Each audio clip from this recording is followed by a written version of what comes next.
Hey guys, do you believe in free will? How about choice, responsibility, right and wrong, good and evil? In my last video, called Right and Wrong, I argued that if you are an atheist, a materialist, a naturalist, or an evolutionist, you cannot believe in free will, choice, responsibility, right and wrong, or good and evil. Now, I received many responses in the comments section from people attempting to defend their beliefs in things like right and wrong, choice, and free will from an atheistic, materialistic, naturalistic, evolutionary worldview. Upon reviewing the comments very carefully and responding to as many as my time permitted, it occurred to me that none of the responses were adequate, and I wanted to review some of the comments that I received on camera for you guys to come to your own conclusions and tell me if you believe still that you can believe in right and wrong, good and evil, responsibility, choice, and free will within a materialistic, naturalistic, evolutionary, atheistic worldview. Let's begin. This atheist says, morals are the rules defining right and wrong.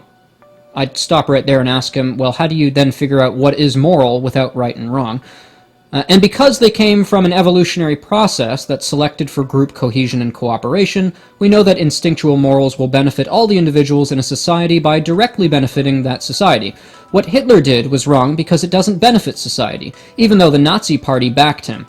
I don't know that I'm 100% right. No one does. That's an absolute statement. But I can say that from my best judgment, it is correct.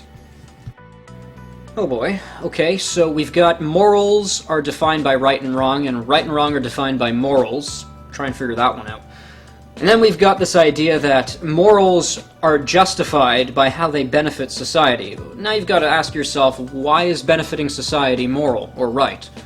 You know, nature doesn't really care if humanity gets wiped out. I mean, according to the evolutionist, nature wiped out the dinosaurs. I don't see why it would have any apprehension wiping us out in the same way. So, you know, how can you say that benefiting human society is right? Maybe wiping us out maybe that's better, you know? How do you know? Now you would say, well, according to humans, benefiting humans is good. Well, gee, right and wrong has to be external to humanity, or we're going to keep running in circles. Raymond Corrigan writes, let's say everyone in the world's morality said that killing Jews is right. Then according to everyone's morality, killing Jews is right. It is never inherently right or wrong. My morals would still say that killing Jews is wrong. I have evolved a feeling of disgust at certain immoral actions. This disgust benefited me because it benefited others and made them trust me. So according to me, what he did is immoral. The reason I chose this comment is because I think this is a wonderful sampling of what the evolutionist, atheist, materialistic naturalists out there on YouTube actually believe. So I want you to ask yourself, is this actually what you believe? And if so, I'd like to take a moment to show you that everything this guy said is wrong. He starts off by saying that if everyone believed it was right to kill the Jews, it would then be right to kill the Jews. That just begs the question, is man the ultimate standard of morality? Does majority opinion dictate right from wrong? Or is there an objective morality? What if God says, thou shalt not murder? Then it doesn't matter if Hitler thinks it's okay to kill the Jews. Hitler is wrong, and God will judge him. It doesn't matter if two or more people or societies have differing views of morality. So long as there is an objective standard, it doesn't matter what our opinions of morality are.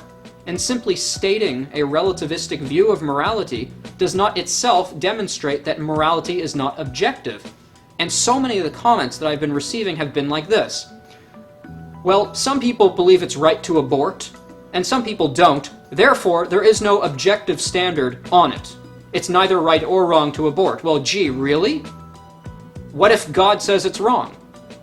Then it doesn't matter if you say it's right. It doesn't matter if you believe it's right. Just because people have differing opinions of morality or reject morality altogether does not mean morality does not exist or that there's not an objective absolute standard. The next point I'd like to point out is that given a morally relativistic standard, which is what this guy is showing us, he flat out says that it's not inherently right or wrong to do anything.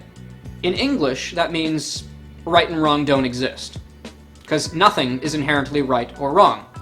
He then goes on and contradicts himself by saying that according to his view of morality, it is wrong to kill the Jews.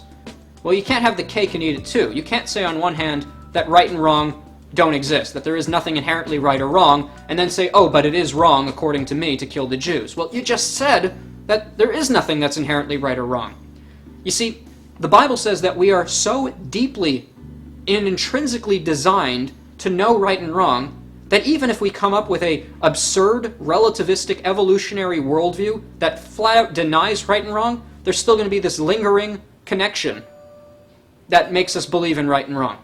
It's just that deeply part of us and that obvious that you can't get away from it. So if you are a materialist, a naturalist, an atheist, an evolutionist, and you believe that nothing is intrinsically right or wrong, you can never again say that you have morality. You can't say that, well, I know that right and wrong don't exist, but I think that's wrong. What on earth are you doing? That doesn't even begin to make sense. As soon as you reject God as an absolute standard, you're going to look elsewhere for standards. But if you look to humanity for a standard, and you see humanity with all kinds of different standards, and some people think this is right, and some people think that's wrong, you got anarchy on your hands. You don't have a standard at all. So of course you're going to come up with this evolutionary nonsense, the religion of atheism, and your own Genesis story that states man evolved all this. You have to come up with an explanation of somehow, and that is believed by blind faith. That is why Christians believe atheism is a religion. You have your own Genesis story, you believe it completely by blind faith, there is no testable, repeatable, observable evidence or method that you can do to demonstrate that your beliefs concerning morality came about over millions of years of evolution. You just believe that because you've already rejected the absolute moral lawgiver and the absolute moral standard. This atheist writes, "You know, Sean, laws were not invented by the Bible. People have been writing and enforcing laws long before the Bible was ever written. You are not allowed to kill someone for no reason because we said so. We, the people, decided that was wrong. It doesn't have to be preordained decision of what is right and what is wrong. People can decide for themselves what others can and cannot do. If you don't obey them, you are punished accordingly." And when did I ever say that we get our laws from the Bible? There is a law back in my old school that we're not allowed to chew gum. I'm pretty sure that they didn't get that from the Bible. Of course, men make laws. The question is, where did men get the idea of right and wrong? Now, did I ever say they got that from the Bible? No, I didn't. You see, if men didn't already know right from wrong, then when they opened the Bible and the Bible said this is wrong, we would say, what does wrong mean? You see, part of our very nature, the way we're designed, as the Bible says, is we know right from wrong. We have an understanding of what that means. So the question is not where do we get our laws from? The question is where do we get this idea of right and wrong from? And there can only be a justified, that's the key word, there can only be a justified view of right and wrong if there is an absolute standard of right and wrong. As we've already demonstrated, within an atheistic, naturalistic, materialistic, evolutionary worldview, nothing is inherently right or wrong. So we can't have a foundation for a belief that anything is right or wrong.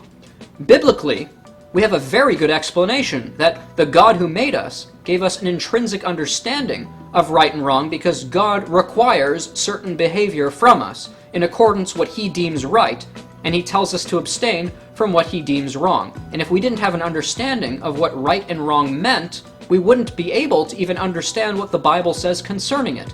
And the reason God gave us the Bible is there are certain things that we may or may not be aware of that are right and wrong. You see, there's a difference between right and wrong, meaning rightness and wrongness, and the particulars of what is right and what is wrong, conduct. And that needs to be very firmly understood.